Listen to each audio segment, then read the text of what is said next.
ஒரு ஆள் கொடுக்குறதா இருந்தால் அவனுடைய தூதருக்கு கொடுக்கலாம். நம்மெல்லாம் கொடுங்க, நமக்குலாம் அதிகாரம் கிடையாது, அதெல்லாம் விட்டுருவோம். நபிகள் நாயகத்துக்கு அதிகாரத்தை எல்லாம் கொடுக்குறானா? அல்லாஹ் என்ன சொல்கிறான்னு கேட்டால், அந்த மார்க்கத்தில் தூதராக நபிகள் நாயகம் ஸல்லல்லாஹு அலைஹி வஸல்லம் அவங்கள அனுப்புகிறான். அவங்களுக்கு முன்னாடி ஏராளமான நபிமார்கள் அனுப்புகிறான். இந்த நபிமார்களுக்கெல்லாம் அல்லாஹ் சொல்லி கொடுத்த விஷயம் என்ன? நான் சொல்கிறத சொல்லணும். நபிமார்களுக்கு சொல்லி கொடுத்த மேட்ரு என்னது? இன் அலர் ருசுலி இல்லல் பலாகுல் முபீன். ரசூல்மார்களுடைய வேலை தெளிவாக எடுத்து சொல்கிறது மட்டும்தான். நாங்கள் சொல்கிறது தான் சொல்லணும். இஷ்டத்துக்கு கையில் மடியில் ரசூல்லாவை ஐடியா பண்ணி சிந்திச்சு பார்த்து இன்னைக்கு இப்படி செய்வோம், நாளைக்கு அதை சொல்லுவோம் அப்படின்னு சொன்னார்களே ஆனால் அதை அல்லாஹ் ஏற்றுக்கொள்ள மாட்டான். நபிகள் நாயகர் அல்லாஹ்வுடைய தூதராக இருந்தாலும் அவங்க எதைத்தான் சொல்லணும்? அல்லாஹ்ட்டிருந்து வந்ததான் சொல்லணும். அல்லாஹ்ட்டிருந்து வராமல் அவங்களா ஒன்று ரெண்டு விஷயத்தை செஞ்சுருக்கிறாங்க. சில நேரங்களில் மனிதர்கள் என்ற முறையில் சில நேரங்களில் அவங்களா சில முடிவுகளை எடுத்தாங்க. வகி வரல, வகி வராமல் அவங்க சில முடிவுகளை எடுத்திருக்கும் பொழுது அல்லாஹ் கடுமையாக கண்டிக்கிறான். இப்படி நீ செய்யலாம், நான் சொல்றதுக்கு முன்னாடி நீ எப்படி செய்வ? ரசூல் ஸல்லல்லாஹு அலைஹி வஸல்லம் அவர்களை பார்த்து இப்படி அல்லாஹ் கேட்டான்னு சொன்னால், இந்த உலமா பெரியார் மகானுக்கெல்லாம் இருக்குமா சட்டம் வைக்கிற அதிகாரம்? சஹாபாக்களுக்கெல்லாம் இருக்குமா? அல்லாஹ்வுடைய ரசூலுக்கே இல்லையே, எப்படி இல்லைங்கிறான் அல்லாஹ்? பாருங்க, மக்கள்கிட்ட கேட்குறாங்க, ஒய்தா துத்லா அலைஹிம் ஆயாத்துனா பையினாத், நம்முடைய தெளிவான வசனங்களை அந்த மக்களுக்கு ஓதி காட்டும் பொழுது, காலல்லதீன லா யர்ஜூன லிகானா, நம்முடைய சந்திப்பை மரணத்துக்கு ஒரு வாழ்க்கை இருக்குது, அல்லாஹ்வை சந்திக்கணும் என்பதை நம்பாத மக்கள் கேட்கிறார்கள், இயத்திபி குரானின் கைரி ஹாதா, வேற குரானை கொண்டுட்டு வா. இது இன்னும் கடுமையாக இருக்கு, போதனைலாம் இப்போ மாதிரியா இருக்கு, நீ வேற குரானை கொண்டு வா என்று முகமது உன்னிடத்தில் கேட்கிறார்கள். அவ பத்தில்ஹு, அல்ல கொஞ்சம் சேஞ்ச் பண்ணி சொல்லு. எல்லாம் போல்ட்ட குரான் போட்டதானே சொல்லுது, எல்லாம் வெட்டு குத்து மாதிரி தான் இருக்கு குரான். எந்த போதனையாக இருந்தாலும் வளைஞ்சு இந்த பூசி முழுற விளையாட்டு இருக்காது. எஜமான் அப்படி தான் சொல்லுவான். நண்பர்களுக்குள்ள பூசி மொழி பேசிக்கிறாங்க. எஜமான அடிமைக்கு கட்டளை போடும்போது அடிச்சு தானே செய்வாங்க, சொல்லுவான். அல்லாஹ்வுடைய எந்த ஒரு இதுவுமே என்ன செய்யாது, கெஞ்சிற மாதிரிலாம் இருக்காது. செய்யி கட்டளை அப்படிதான், நரகம் அப்படிதான் எச்சரிக்கை பண்ணுவான். அது அவங்களுக்கு பிடிக்கல. என்ன செய்யறாங்க? ஏத்திபி குரான் இந்த கைரி ஹாதா, வேற குரான் கொண்டுட்டு வா. நீங்கள் நல்ல ஆள் தான், நீ சொல்கிற குரான் கொஞ்சம் எங்களுக்கு பிடிக்க மாட்டேங்குது, வேற குரானை கொண்டுட்டு வா. அவ பத்தியில் கொஞ்சம் மாற்றி சொல்லு அப்படின்னு கேட்குறாங்க. குல் நபியை நீங்கள் சொல்லுங்கள், மா யகூனுலி அன் உபத்திலஹு மின் தில்காய் நஃப்ஸி, என் புறத்திலிருந்து மாற்றுகிற அதிகாரம் எனக்கு இல்லை. இன் அத்தபியு இல்லாமா யுஹா இலைய, எனக்கு அறிவிக்கப்படுவதை தவிர நான் வேற எதையும் சொல்வது கிடையாது. இன்னி அஹாஃபு இன் அஸைது ரப்பி அஸாப யௌமின் அதீம், நான் அல்லாஹ்வுக்கு மாறு செஞ்சு உன்னோடக்கவுன்னு ஏதாவது சொந்தமாக சொல்லிட்டேன்னு சொன்னால் அல்லாஹ்வுடைய கடும் தண்டனைக்கு நான் அஞ்சுகிறேன். நான் அல்லாஹ்வுடைய தூதராக இருந்தாலும் அங்கேருந்து வந்ததான் சொல்லுவேனே தவிர வந்ததை மாற்றியும் சொல்ல மாட்டேன், கூட்டியும் சொல்ல மாட்டேன், குறைச்சியும் சொல்ல மாட்டேன். அப்படி சொல்லிவிட்டால் என்னையும் அல்லாஹ் வேதனை செய்வான், என்னுடைய இறைவன் என்ன செய்வான், என்னையும் தண்டித்து விடுவான் என்று 10வது அத்தியாயத்தில் 15வது வசனத்தில் சொல்லி காட்டுறான். இதில் என்ன வருது?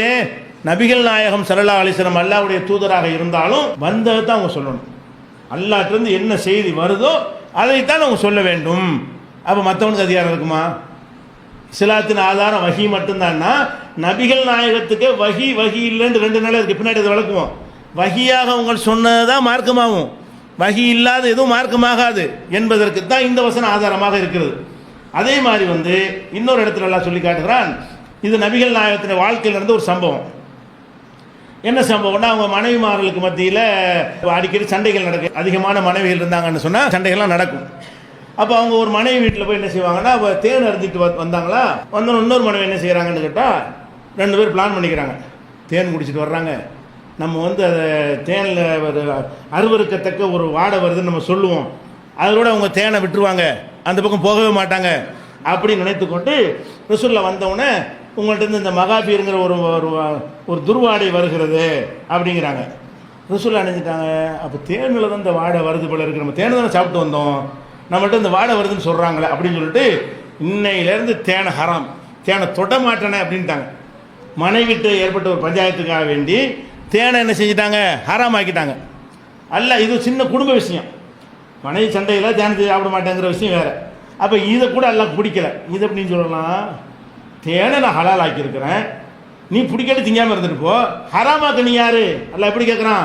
சூரத்து தஹரீம், அந்த சூராவுக்கு பேரை ஹராமாக்குதல். முதல் வசனமே அப்படி தான் இருக்குது. 66வது அத்தியாயத்தில் 1வது வசனம், யா ஐயுஹன் நபியு, நபியே, லீமத்து ஹர்ரிமு மா அஹல்லல்லாஹு லக, அல்லாஹ் ஹலால் ஆக்கியதை நீ ஏன் ஹராமாக்கினாய்?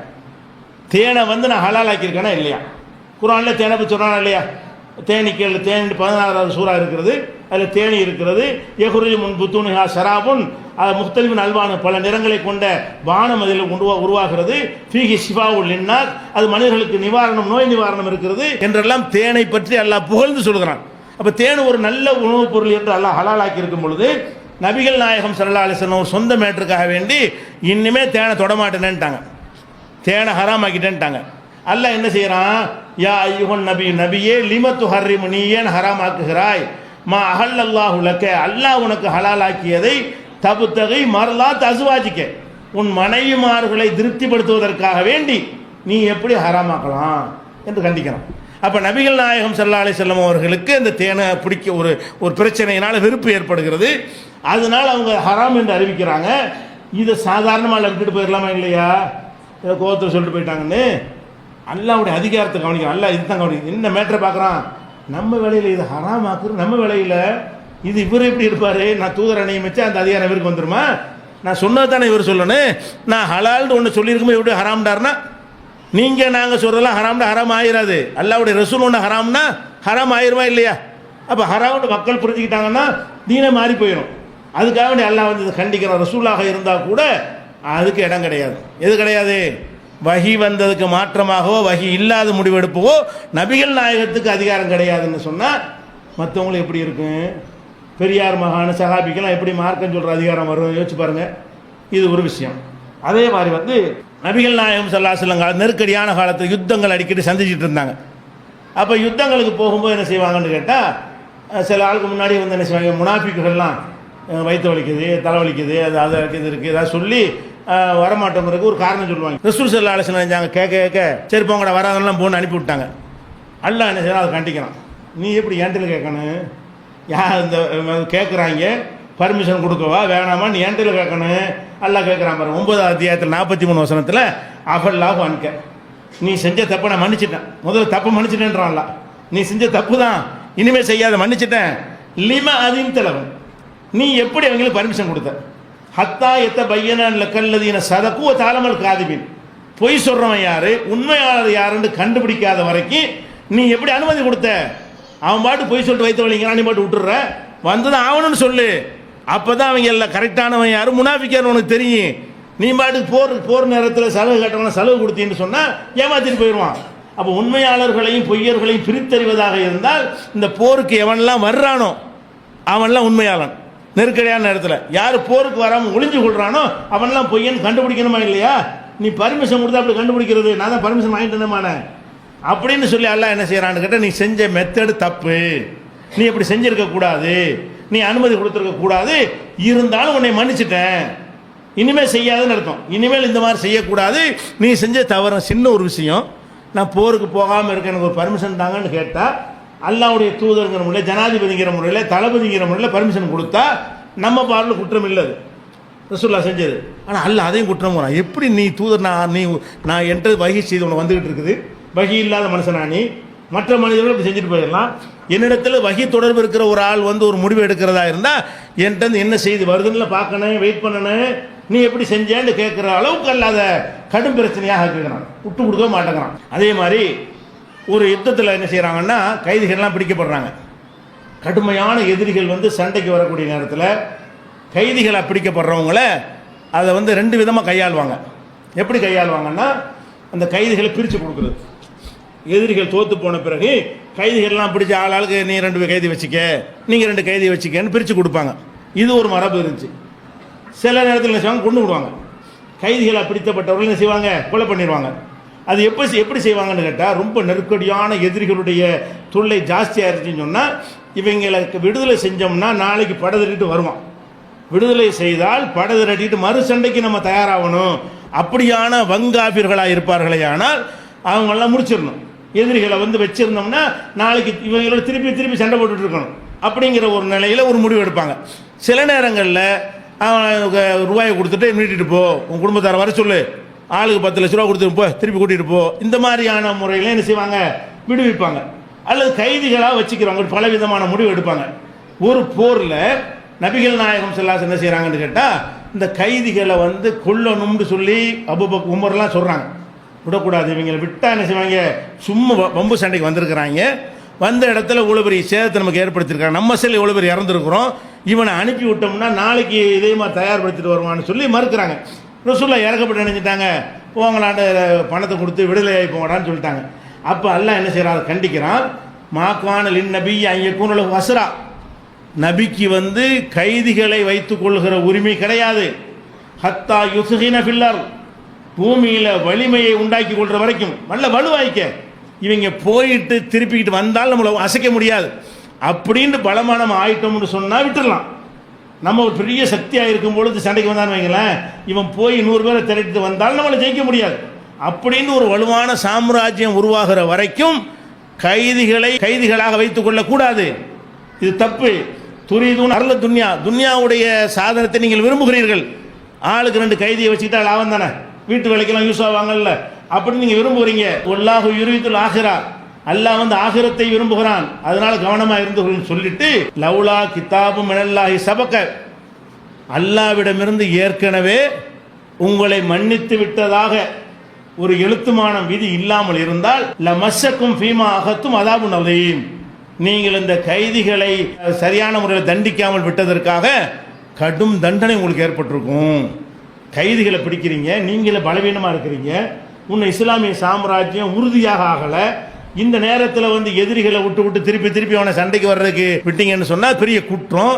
இதை செஞ்சது நான் உங்களை தண்டிச்சிருப்பேன், தண்டிக்க வேண்டாம் என்று நான் ஒரு முடிவை எடுத்துட்ட காரணத்தினால் நீங்கள் தப்பித்துக் கொண்டீர்கள். நபிகள் நாயகத்தை சேர்த்து சொல்றான், நீங்கள் செஞ்ச காரியத்திற்கு அல்லாஹ்விடமிருந்து கடும் தண்டனை கிடைத்திருக்கும். அப்போ இந்த மாதிரி முடிவு எடுக்கிறது கூட ரசூலுல்லாஹ்வுக்கு அதிகாரம் இல்லைன்னு அல்லாஹ் சொல்லி காட்டுகிறான். அதே மாதிரி அல்லாஹ் சொல்றான் பாருங்க, உலவு தகவல் அலைனா பாதுல் அக்காவில், இந்த முகமது நான் தூதராக அனுப்பியிருக்கிறேன், இவங்க சில சொற்களை சுயமாக இட்டு கட்டி விட்டார் என்று வைத்துக் கொண்டார். உலகத்த கவ்வள அலைனா பாதுல் அக்காவில், நான் சில விஷயங்களை சொல்கிறேன், நான் சொல்லாத உன்னையும் இதான் இஸ்லாமு இதான் மார்க்கம் அப்படின்னு அவராக சொன்னார்னு வைங்க. அப்படி செய்தால் லஅகதுனா மின்ஹு பில் யமீன், அவரை வலக்கரத்தால் பிடிப்பேன். சும்மல கதானா மின்ஹுல் வத்தீன், அவர் நாடி நரம்பை தரித்து விடுவேன். ஃபமா மின்கும் மின் அஹதின் அன்ஹு ஹாஜிஸீன், அதை விட்டு உங்களில் எவனும் தடுக்க முடியாது. ரசூலுல்லாஹ் அல்லாஹ் சொல்றான், இந்த முகமதை நான் தூதராக நியமிச்சிருக்கிறேன், நான் சொன்னது தான் அவர் உங்களுக்கு சொல்லணும், நான் சொல்லாததில் அவராக இஷ்டத்துக்கு மார்க்கம்னு சொன்னார்னு வைங்க, வலது கையால் பிடிப்பேன்னா பலமாக பிடிக்கணும்னு அர்த்தம். இப்போ இடது கையால் பிடிக்கிறத விட வலது கையால் பிடிச்சா கொஞ்சம் ஸ்ட்ராங்காக இருக்கும்ல, அதுக்காக எல்லாம் அப்படி சொல்லி காட்டுறான். அவரை வலக்கரத்தால் பிடித்து நாடி நரம்பை, இந்த முகமது நபியுடைய நாடி நரம்பை தரித்து விடுவேன். நான் எவ்வளோ நம்பி பொறுப்பை படைச்சிருக்கிறேன், அவர் இஷ்டத்துக்கு இருந்தால் சொன்னார் நான் விடுவேனானா, தரித்து விடுவேன். அப்படி செய்ய நினைத்தால் உங்களில் எவனும் அவரை காப்பாற்ற முடியாது. எவ்வளோ கடும் வார்த்தைன்னு பாருங்க. இந்த மார்க்கத்தில் அல்லாஹ்வுடைய தூதருக்கே பவர் இல்லைங்கிறான். ரசூலுல்லாவா இருந்தாலும் ஒவ்வொரு செய்தியையும் அங்கேருந்து வருதான்னு பார்த்து சொல்லுவோம். அப்படி சொன்னாங்க. இப்படி செய்யவனா இல்லை, இப்படி செய்யவனா மாட்டாங்க. ரசூல் ஸல்லல்லாஹு இட்டு கட்டிடுவாங்களா? எதுக்கு இதை சொல்லி காட்டுறான்? இந்த மாதிரி கண்டவன் சொல்ற கேட்டு நாசமாயிடக்கூடாங்கிறதுக்காக எச்சரிக்கிறான். ரசூலுல்லாஹ் அப்படி செய்வாங்க, இட்டு கட்டிடுவாங்க. இதை சொல்றதுக்கு அர்த்தம் என்ன? நபிகள் நாயகம் ஸல்லல்லாஹு அலைஹி வஸல்லம் அவர்கள் அவ்வளோ நம்பிக்கையாக இருப்பார்கள். அல்லாஹ் தேர்ந்தெடுத்திருக்கிறான், ஒரு காலத்தில் இட்டு கட்ட மாட்டார்கள். இது எதுக்கு சொல்றான்? நபியவே நான் இப்படி விட மாட்டேன்டா, உனக்கு என்னடா? அதுக்கு தான். அப்போ உலவுத்த கவ்வல் அலைனா பாதுல் அக்காவில், சில சொற்களை அவர் சொந்தமாக இட்டுக்கட்டி அவராக கற்பனையாக செய்து சொல்லி இருப்பாரையானால் லஅகதுனா மின்ஹு பில் யமீன், அவரை வலக்கரத்தால் நாம் பிடித்திருப்போம். சும்மல கதனா மின்ஹுல் வத்தீன், பிறகு நாடி நரம்பை தரித்திருப்போம். ஃபமா மின்கும் மின் அஹதின் அன்ஹு ஹாஜிஸீன், அதிலிருந்து தடுக்கிற எவனும் உங்களில் கிடையாது, நான் செஞ்சே தீருவேன் என்று 69வது அத்தியாயத்தில் 47வது வசனத்தில் சொல்லுகிறான். என்ன காட்டுது? ரசூல் ஸல்லல்லாஹு அலைஹி வஸல்லம் அல்லாஹ் சொல்லாத ஒன்று சொல்லிட்டா பிடிச்சிருவேங்கிறான், நாடு நம்ம தரிப்பேங்கிறான், உலகமே திரண்டு வந்தாலும் அவர் காப்பாற்ற இயலாதுங்கிறான்னா அந்த பவரில் எப்படி இருக்கான் அல்லாஹ் பாருங்க, விட்டவே மாட்டேங்கிறான். இந்த நான் தாங்கிறதுல ரசூலும் கிடையாது. ரசூலுக்கு கூட அந்த அதிகாரத்தை கொடுக்க தயாராக இல்லை. நான் தேர்ந்தெடுத்த ரசூல் தான். இந்த உலகத்து மக்களை எல்லாம் ரொம்ப விருப்பமானவர் அவங்க தான் அல்லாஹ்வுக்கு, அதில் சந்தேகம் கிடையாது. ஆனால் அதுக்கு ஒரு எல்லை இருக்குது, அதுக்கு ஒரு லிமிட் இருக்குது. அல்லாஹ்வுக்கு ஒரு எல்லையில் அந்த சின்ன ஒரு நூலை எடுத்துட்டால் போது அவனுக்கு வர்ற கோபம் கடும் கோபமாக இருக்கும். அப்படின்னா இந்த இஸ்லாத்தின் ஆதாரம் இறைச்சி இதுங்கிறது வேறு என்ன ஆதாரம் வேணும்? இவ்வளோ அழுத்தமாக இவ்வளோ கடுமையான வார்த்தைகளை அல்லாஹ் பயன்படுத்தி சொல்வதை பார்க்கிறோம். இது அல்லாமல் இன்னும் நிறைய சான்றுகள் இருக்குது. இந்த மார்க்கத்தில் யாருக்குமே எந்த ஒரு அதிகாரத்தையும் அல்லாஹ் தரவில்லை என்பதற்கு இன்னும் ஏராளமான சான்றுகள் இருக்கின்றன. இன்ஷா அல்லாஹ் அவற்றை அடுத்தடுத்த